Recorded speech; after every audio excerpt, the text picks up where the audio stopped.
বিশ্বের জটিল সীমান্তগুলোর মধ্যে একটি বাংলাদেশ ভারত সীমান্ত। অমীমাংসিত সীমান্ত এলাকা দুই দেশের মধ্যেই অপরাধ প্রবণতা ও সীমান্ত ব্যবস্থাপনাকে আরও জটিল করে তুলেছে।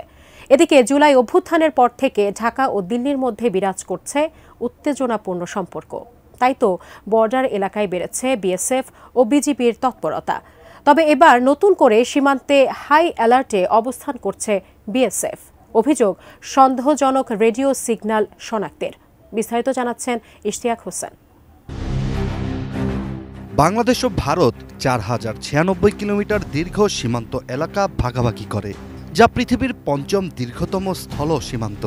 বিশাল এই সীমান্ত এলাকাগুলোতেই বিগত দিনগুলোতে কাঁটাতারের বেড়া কিংবা জমি দখল নিয়ে বিজিবি বিএসএফ এর মধ্যে চলে আসছে তুমুল উত্তেজনা, যা ছড়িয়ে পড়তে দেখা যায় দুই দেশের সীমান্ত এলাকায় বসবাসরত নাগরিকদের মধ্যেও।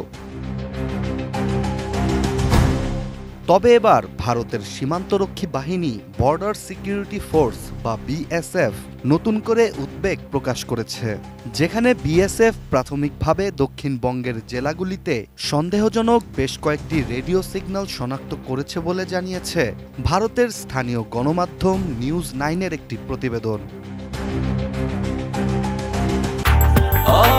ব্রেকফাস্ট, টিফিন কিংবা স্ন্যাক টাইমে মজাদার আয়োজন মানে অল টাইম ব্রেড। প্রতিবেদনটি আরও জানায়, সীমান্ত এলাকায় শনাক্ত হওয়া সন্দেহজনক রেডিও সিগন্যালগুলো উর্দু এবং আরবি ভাষায় ছিল। এই কোডেড রেডিও ট্রান্সমিশনগুলো কয়েক মাস ধরেই বসিরহাট, বনগাঁও এবং সুন্দরবনের আশপাশের জেলাগুলো থেকে শনাক্ত হয়। এ নিয়ে বিএসএফ এর সন্দেহ হওয়ার মূল কারণ হচ্ছে সিগন্যালগুলো বাংলার সাথে সাথে উর্দু ও আরবি ভাষায় হওয়া। এছাড়া এইসব রেডিও সিগন্যালগুলো সাধারণত গভীর রাত 1টা থেকে 3টার মধ্যেই সবচেয়ে বেশি শনাক্ত হচ্ছে। সীমান্ত এলাকার সন্দেহজনক সিগন্যালগুলো শনাক্ত করে কোন জায়গা থেকে সেগুলো ট্রান্সমিশন করা হচ্ছে তা জানার চেষ্টা করলে সাথে সাথে রেডিও সিগন্যাল বন্ধ হয়ে যায় বলে জানিয়েছে বিএসএফ। এমন অবস্থায় রেডিও সিগন্যালগুলো বিশ্লেষণ করার জন্য কলকাতায় পাঠানো হয়েছে।